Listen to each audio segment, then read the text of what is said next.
Durante estas semanas hemos venido meditando, hemos venido escuchando, reflexionando sobre las últimas palabras que Jesús dijo en la cruz.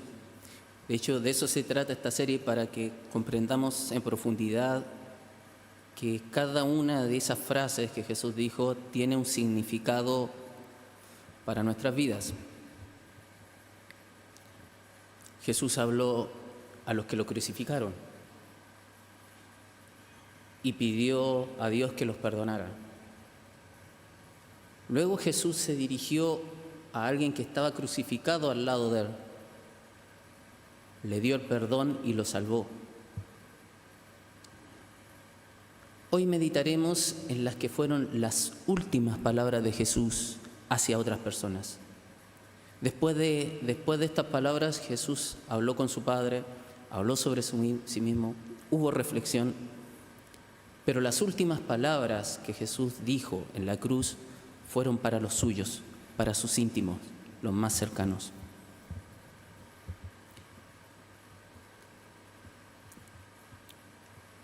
En estas palabras nosotros tenemos una profundidad, un principio que recorre toda la Biblia, que lo vamos a encontrar de principio a fin, pero que hoy vamos a meditar para comprender un poco sobre esto en una de las partes donde encontramos este principio, que es en la historia de Ruth.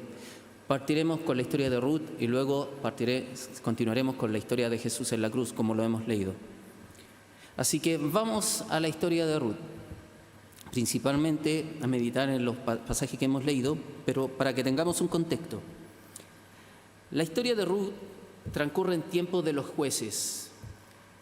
¿Qué pasaba en este tiempo?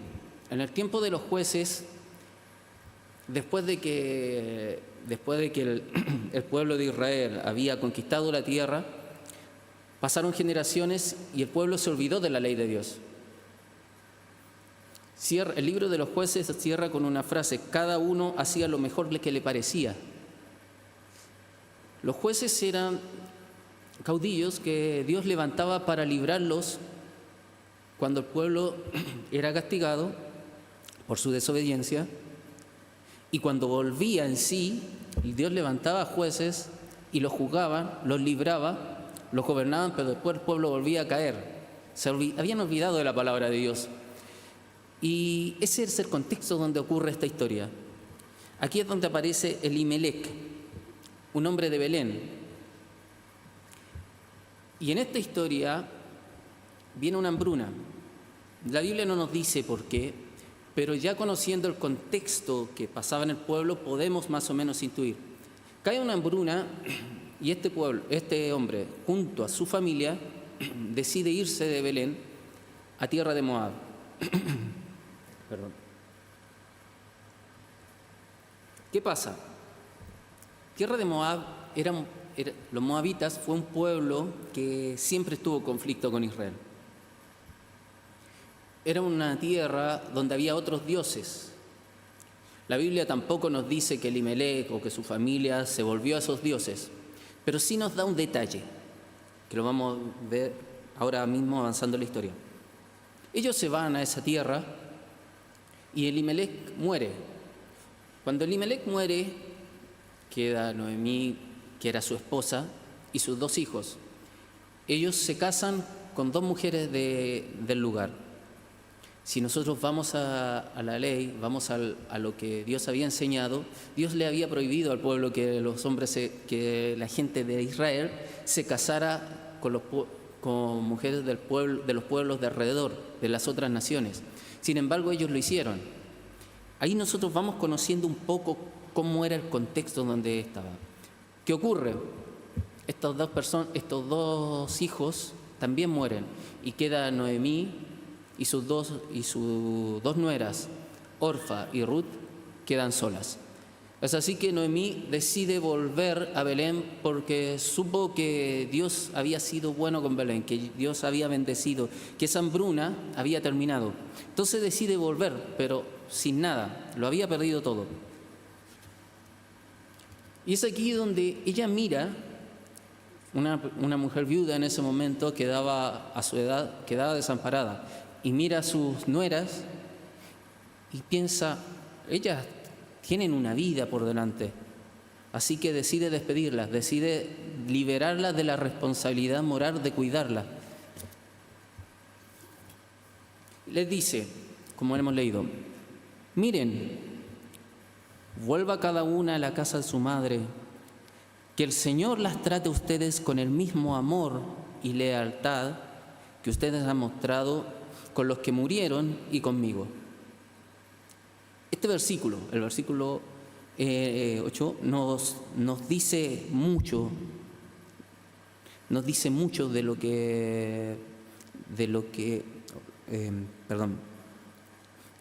la relación que ellos tenían, del amor que tenía Noemí hacia ellas. Porque Noemí no piensa en ella. Como les decía, sus nueras no tenían ningún futuro si la acompañaban. En cambio, como eran jóvenes, si volvían, podían rehacer sus vidas. Y eso es lo que Noemí le da la oportunidad. Pero ellas dicen que no. Ellas se rompen en llanto, quieren ir con Noemí, quieren acompañarla. Le dicen, no podemos, vamos con vos. Noemí les insiste. Y aquí la historia se bifurca. Aquí pasa algo. En esta historia, Orfa, que es una de las nueras, en llanto, porque la amaba, abraza a Noemí, se despide de ella y vuelve a su pueblo. Noemí queda mirando a Ruth y le dice, tu cuñada se vuelve a su pueblo y a sus dioses, vuélvete con ella. Pero acá pasa algo extraño, acá ocurre algo. Ruth le dice que no, se niega. Tenía la misma oportunidad de Orfa, sin embargo Ruth decide que no. ¿Qué pasa acá? ¿Por qué? ¿Cuál es la diferencia entre Ruth y Orfa? No podemos decir que Ruth amaba más a Noemí que Orfa, porque ambas la amaban. Estamos hablando de un amor que se construyó en 10 años, un amor familiar. Sin embargo, aquí hay una diferencia. Leamos lo que dice Ruth y vamos a ir entendiendo. Dice, no insistas que te abandone o que me separe de ti, porque iré donde tú vayas y viviré donde tú vivas. Tu pueblo será mi pueblo y tu Dios será mi Dios. Moriré donde tú mueras y allí seré sepultada. Que me castigue el Señor con toda severidad si me separa algo de ti que no sea la muerte. ¿Cuál es la diferencia con Orfa? Noemí dice una frase que cambia todo. Dice que Orfa vuelve a su pueblo y vuelve a sus dioses. En cambio, Noemí, en el centro de esta respuesta encontramos, tu Dios será mi Dios y tu pueblo será mi pueblo. Notemos que, Ruth era una moabita. Insistimos en eso porque no era del pueblo de Israel. No tenía quizás cómo saber la ley de Dios, no tenía cómo saber los preceptos de Dios. Quizás fue enseñada en su casa mientras vivió con su esposo, con Noemí, pero quizás no. Sin embargo, ella da una respuesta que es inusitada para alguien que no es del pueblo de Israel. Si ella hubiese sido del pueblo de Israel, lo entendemos. Pero ¿de dónde sale esa respuesta?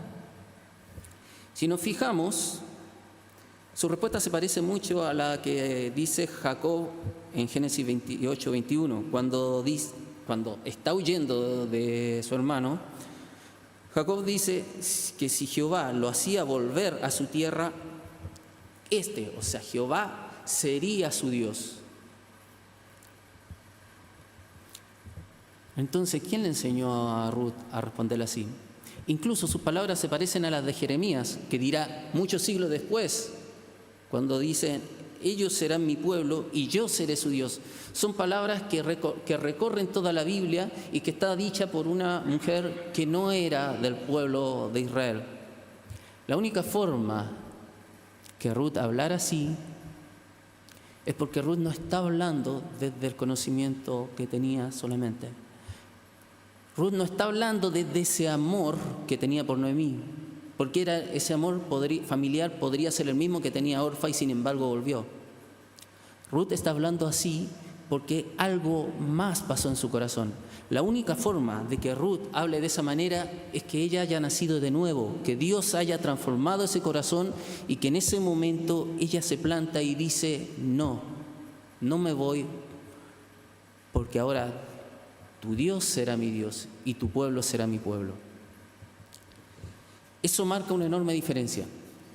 ¿Por qué? Porque muchas veces nosotros pensamos que ese amor que es bueno, ese amor que nos sentimos seguros entre nosotros, ese amor familiar, puede todo. Sin embargo, la Biblia nos muestra que no, que tiene un límite.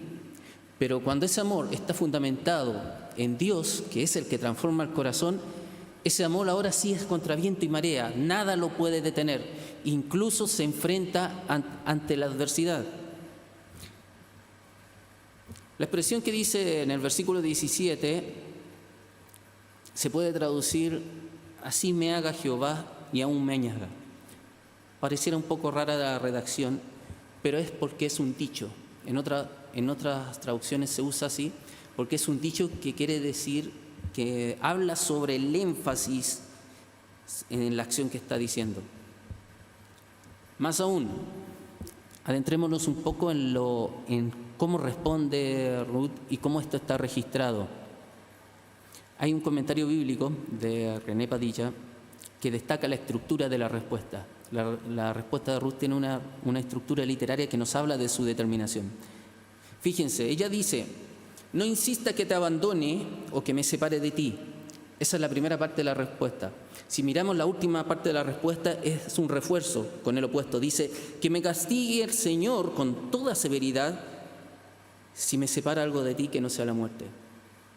Si vamos más al centro, encontramos que dice: porque iré donde tú vayas y viviré donde tú vivas. Y lo reafirma con: moriré donde tú mueras y allí seré sepultada. Y nuevamente vamos, ¿cuál es el centro de la respuesta de Ruth? Tu pueblo será mi pueblo y tu Dios será mi Dios.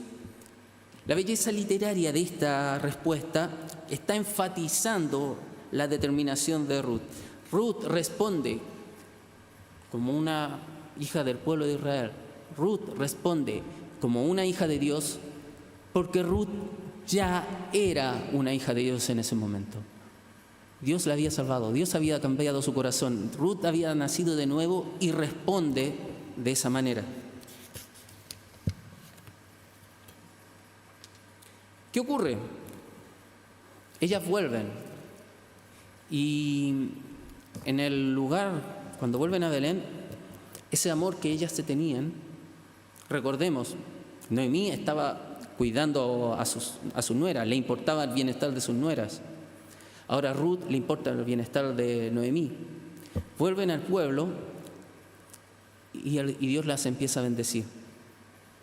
Ruth llega a unos campos para poder recoger de lo que caía de las siembras, o sea, de la cosecha, y resulta que cae en los campos de Boz, otro personaje que entra en escena.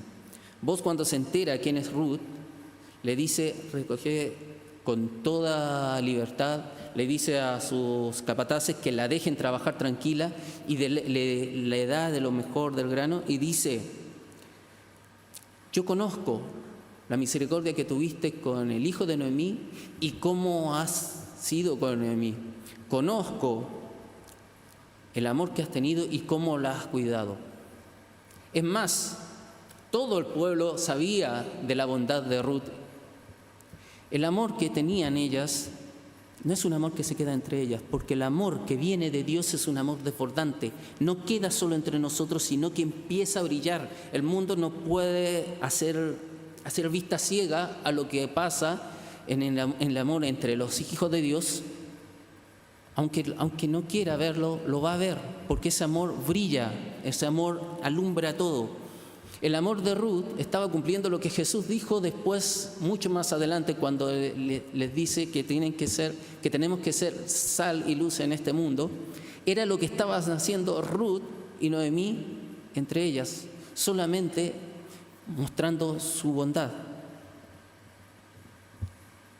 Jesús también dice más adelante, y ellas lo están cumpliendo, dice en Juan 13:35, de este modo sabrán que son mis discípulos, si se aman los unos a los otros. Y aquí ya vamos extrayendo este principio, porque ellas empezaron a ser bendecidas por vos, que era el dueño por Dios, a través de vos, que era el dueño de estos campos. Ese amor también bendice. El amor que hay entre los que creemos en Cristo es un amor que va a traer bendición en algún momento.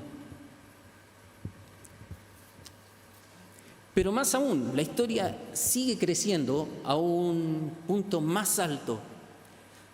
El punto climático es que ambas son redimidas. Noemí había perdido todo. Estamos resumiendo mucho la historia, pero Noemí lo había perdido todo.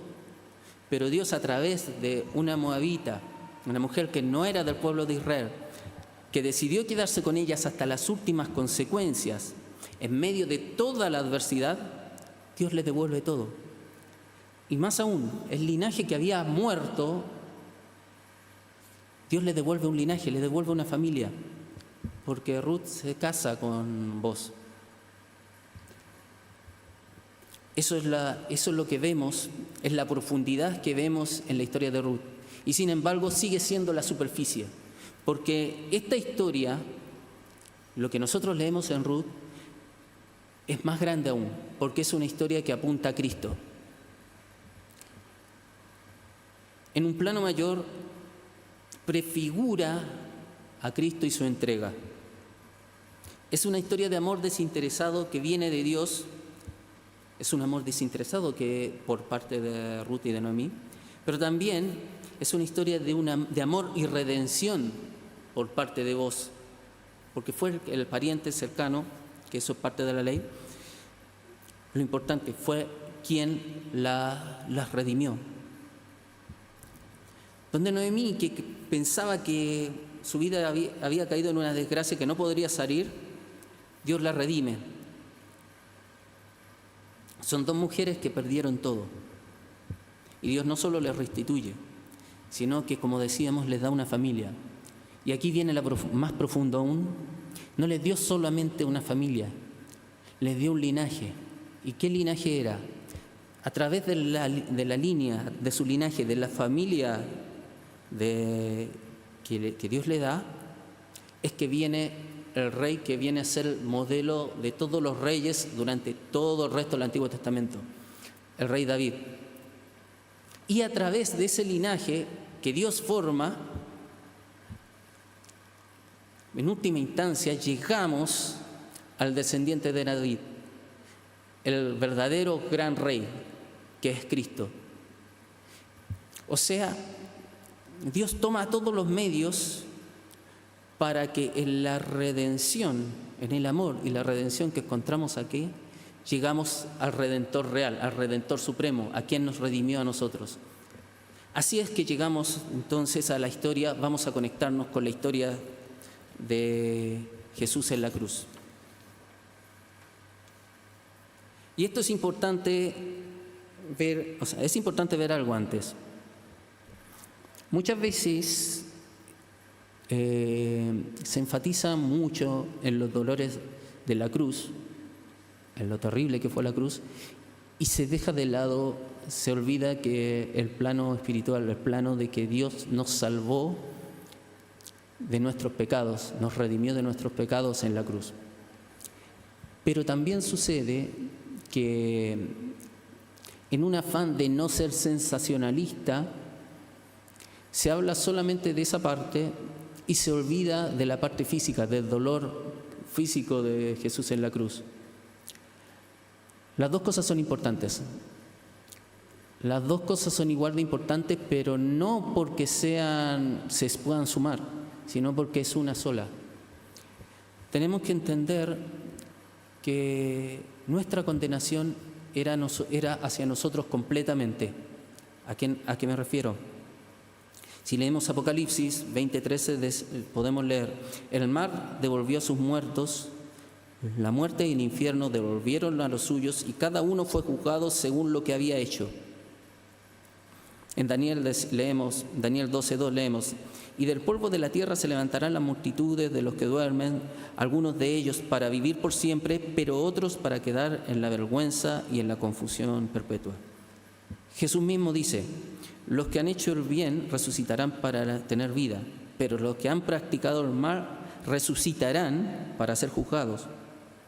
La muerte de Jesús está llevando un sufrimiento físico y un sufrimiento espiritual, porque nuestra condena iba a ser en nuestros cuerpos vivos.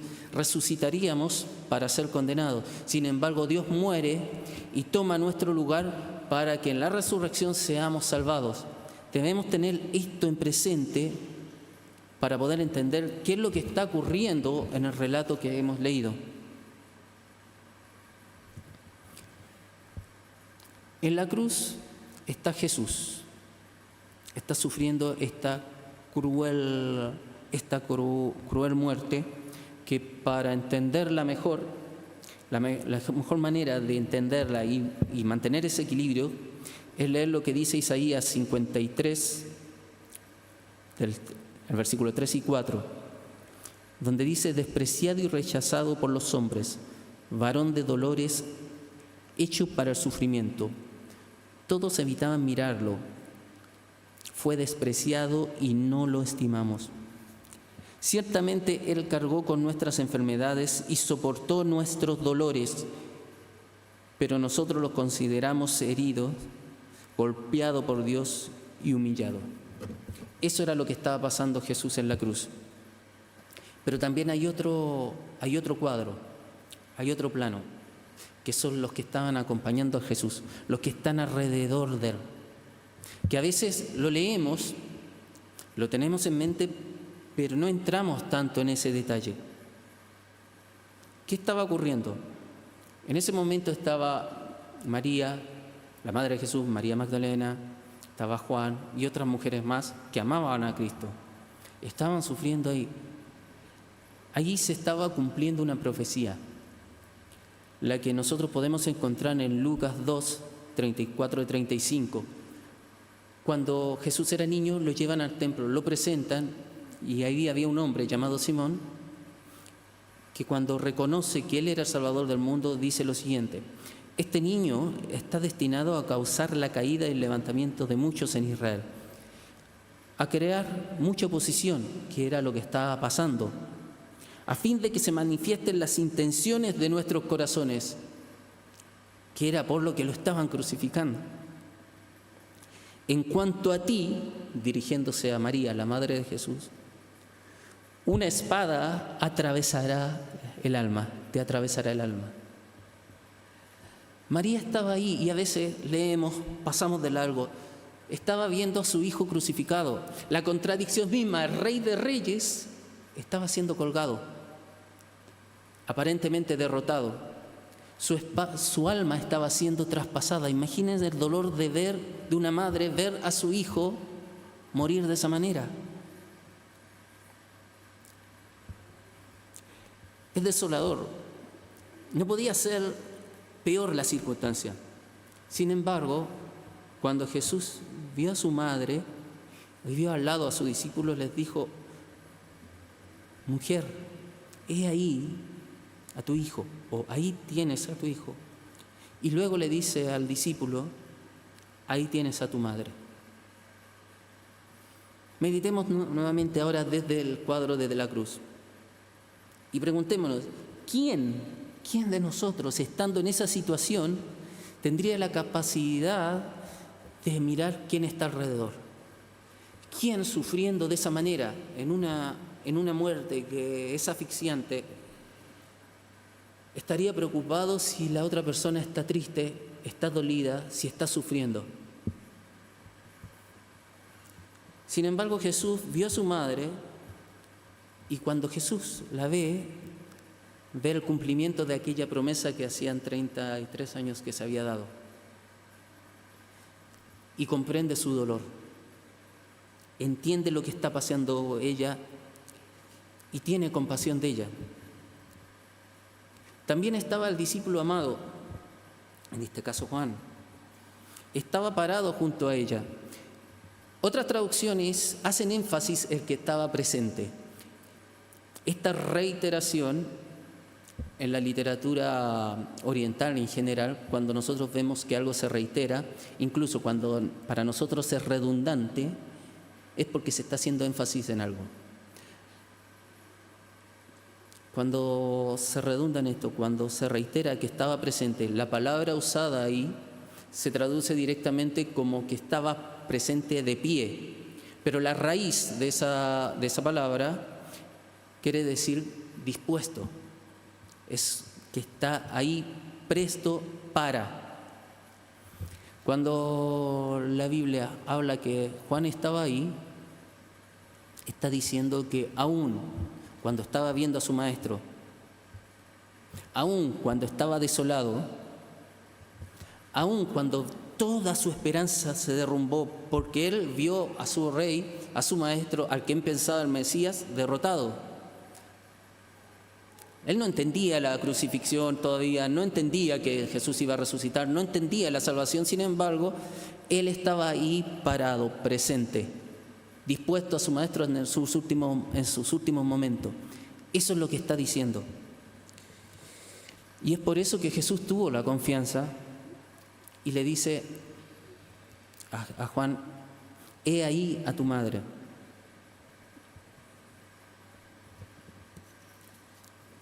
A Jesús no le importó el sufrimiento propio. Jesús en ese momento, reitero, con toda la dificultad que él tenía para poder hablar, porque la muerte en la cruz es una muerte que viene por asfixia, sin embargo, tomó fuerzas y quizás, a lo mejor nosotros lo pensamos como que lo dijo fuerte, pero quizás lo dijo apenas: mujer, he ahí tu hijo y he ahí tu madre. Apenas. Sin embargo, en el dolor de ellos, Jesús encomienda a su madre. Ve el dolor de su madre, ve su sufrimiento y le dice a su discípulo, la encomienda a su discípulo. Pero no se queda ahí. La Biblia nos muestra ambos lados. La encomienda a su discípulo, aun cuando su discípulo estaba destrozado.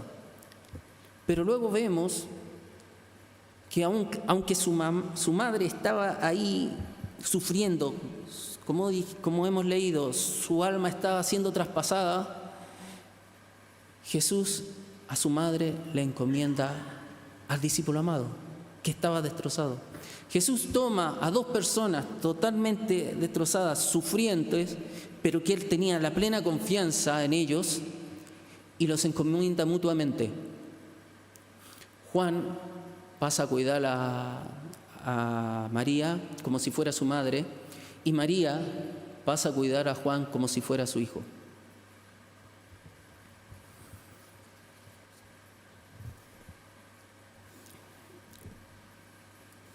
Esta historia nos habla del amor de Jesús. Esta historia nos muestra cómo Jesús nos amó, cómo Jesús amó a los suyos, cómo Jesús ama a los suyos. Y como dice Juan 13:1, habiendo amado a los suyos que estaban en el mundo, los amó hasta el fin.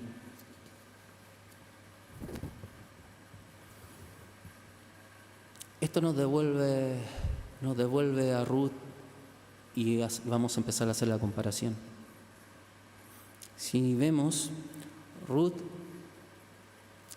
estaba tan desolada como Noemí. Las dos eran viudas. Sin embargo, en el amor de Dios, las dos se apoyaron. En ese amor crecieron y en ese amor fueron redimidas. Juan y María estaban destrozados viendo ese cuadro. Sin embargo, Jesús ahora directamente le dice a Juan,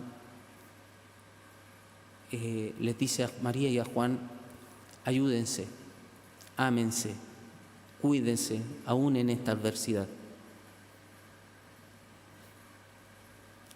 Lo culminante ahora es que en Ruth vemos cómo ese amor llegó a la redención. Pero ahora es desde la redención de Cristo que ese amor es derramado hacia nosotros, a los más íntimos. En ese momento los que estaban presentes, pero esos que estaban presentes estaban representándonos a todos nosotros. Estaban representando a los que no pudieron estar. ¿Cómo lo sabemos? Porque Jesús después, en su resurrección, restaura a los que no pudieron estar. El amor de Cristo estaba siendo derramado, estaba siendo mostrado en esa cruz para todos nosotros, más allá de la adversidad, del sufrimiento. Y eso tiene que ser de mucho aliento para nosotros, porque imaginémonos, si Jesús, estando muriendo, sufriendo, agonizando en una cruz, fue capaz de cuidar de los suyos, ¿cuánto más va a ser la hora que está sentado a la diestra de Dios el Padre, intercediendo por cada uno de nosotros? Eso debería alentarnos, debería impulsarnos, porque aún más este amor va a ser derramado hacia nosotros. Y es por eso que este amor también es aplicado a nosotros. ¿Qué nos queda? En la historia que hemos visto, hablando de todos los personajes, vemos esa disposición. En la historia de Ruth, en la historia de la cruz. Pero nuestro mayor modelo a seguir es ese amor de Cristo. Tenemos que notar algo sumamente importante. Como ya decíamos, todos ellos estaban desamparados. Y sin embargo, en su corazón, en el caso de Ruth, o con voz audible, en el caso de Juan y María, Dios los mandó a amarse, los mandó a cuidarse, los mandó a estar dispuestos. Estar dispuestos es una actitud. Y ahí viene nuestra primera aplicación. La actitud no es algo que nosotros tenemos, es algo que nosotros asumimos. Nosotros podemos estar tristes, atribulados, aproblemados, sumidos en los problemas. Sin embargo, la actitud con la que nos enfrentamos a ese problema la decidimos. Es una decisión que tomamos. Repito, a Juan se le vino el mundo encima. Para él, toda la enseñanza había caído. Sin embargo, supo estar ahí. Es así, ese es el modelo que nos enseña a nosotros, Dios. Que aún notemos bien esto, que no es según la circunstancia que tengamos, es que tenemos que amarnos y cuidarnos entre nosotros, sino que es ante toda circunstancia, aún la propia, es que debemos ayudarnos, debemos cuidarnos, debemos velar y amarnos entre nosotros. ¿Por qué? Porque ya hemos visto lo que pasó con Ruth y que es lo que Jesús dice en Juan 17, 20, 21. Cuando está hablando y orando por sus discípulos, dice que no ruega solo por estos, por sus discípulos, los que están ahí, sino que ruega también por los que han de creer en mí, por el mensaje de ellos, o sea, por todos nosotros, para que sean uno. Y ahí está hablando de esa unidad, de ese amor. Padre, así como tú estás en mí y yo en ti, permite que ellos estén en nosotros para que el mundo crea que me has enviado. O sea que es por este amor y esta unidad es que el mundo puede llegar a creer en Cristo. Si queremos alcanzar, si queremos llegar a aquellos que no han conocido a Dios, tenemos que amarnos entre nosotros. Si no, nuestra predicación va a ser vana. Si no, no van a creer. Sin embargo, si nosotros nos amamos, seremos la luz para este mundo que Él nos está diciendo. Para ir concluyendo,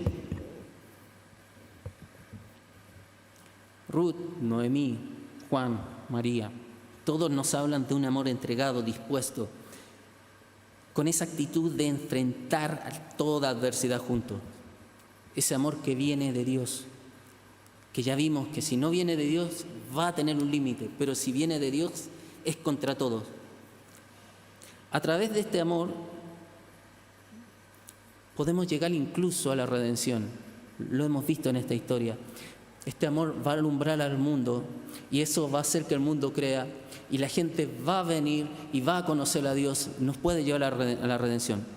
Pero con todo, sigue siendo una sombra de lo que es el verdadero amor y el perfecto amor de Cristo, que en este caso desde su redención perfecta, plena y consumada, derrama su amor sobre nosotros.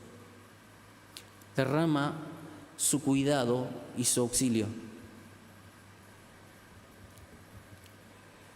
Jesús en la cruz supo cuidar de sus hijos. Por lo tanto, ahora podemos confiar, como ya decíamos, retomando, y voy a repetir la misma idea, que si Jesús en la agonía pudo cuidar de cada uno de nosotros, aún más en su glorificación, sentado a la diestra de Dios Padre, cuidará de cada uno de nosotros y de cualquiera que pueda creer en Cristo.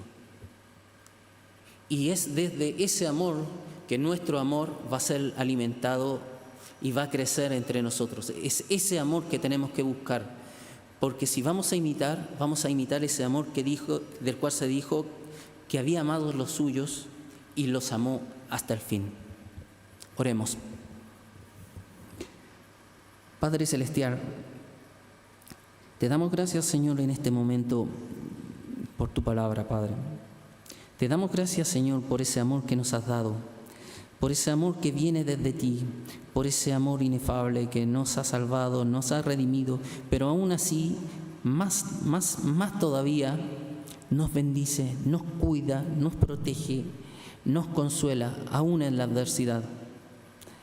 Señor, danos la fuerza para seguir tu ejemplo, Señor. Danos la fuerza para que nuestro amor sea moldeado de acuerdo a lo que vos nos enseñás, para que, aunque estemos en la adversidad, podamos presentarnos, estar dispuesto para ayudar a otro, estar dispuesto para entregar tu amor a otro. Señor, que podamos crecer en tu amor y que ese amor en nosotros brille y sea luz a las naciones. Te lo imploramos, Dios, en el nombre de Cristo Jesús, nuestro Salvador. Amén.